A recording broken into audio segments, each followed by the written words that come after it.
Huwag mo akong husgahan sa kaunti mong kaalaman kasi kilala mo lang ako sa pangalan, hindi sa galawan.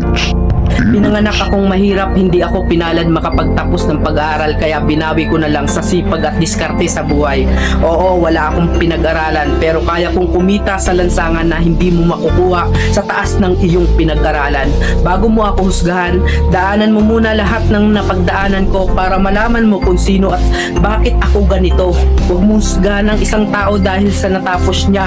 Dahil minsan, kahit yung mga taong hindi man humahawak ng diploma, daig pa nila yung nakagraduate ng may corona.